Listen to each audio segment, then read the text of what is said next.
Hello everyone. আজকে তোমাদেরকে শোনাবো জেঠুর মুখে যে আমাদের বাড়িতে এত বছরের যে পুজোটা হয় কেন হয় আর কি জন্য বা কবে থেকে শুরু হয়েছে সমস্তটাই শোনাবো। চলো জেঠুর মুখ থেকেই শোনা যাক। হ্যাঁ, বলুন। হ্যালো। হ্যাঁ। আমি বর্তমানে বাড়ির বড়। হুম। আমার বয়স প্রায় ৭৩ বছর। আমি জন্মাবধি আমি দেখছি আমাদের বাড়িতে কার্তিক পুজোর উৎসব উপলক্ষে আমাদের বেশ ভালো রকম ধুমধাম করেই হয়।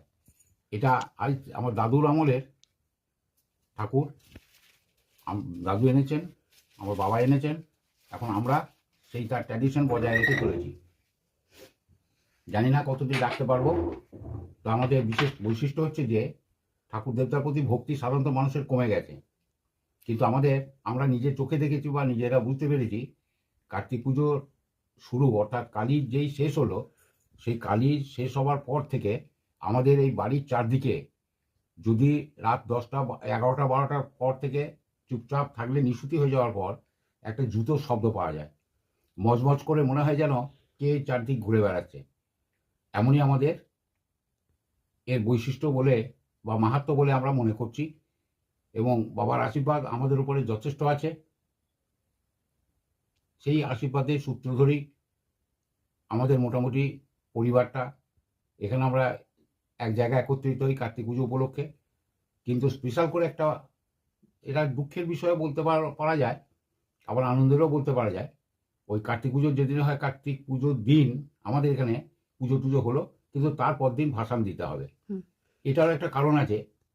আমার দাদু নাকি বর্ধমানে মোহরির কাজ করতেন, অর্থাৎ তিনি থাকতে পারতেন না। তখন তো এই ট্রেন বাস হ্যান ত্যান হাবিজাবি কোনো ইয়ে ছিল না।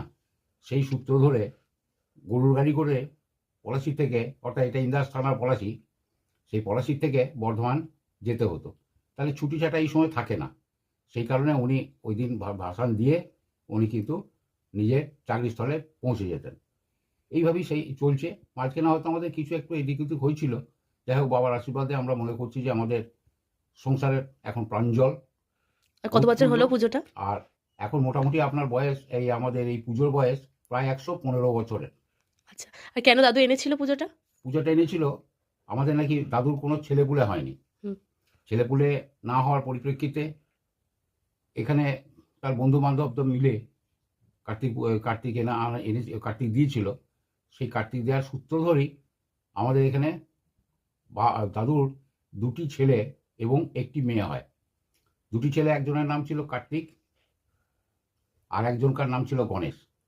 আর আমার যে পিসিমণি অর্থাৎ দাদুর যে মেয়ে, তার নাম ছিল রাধারানী।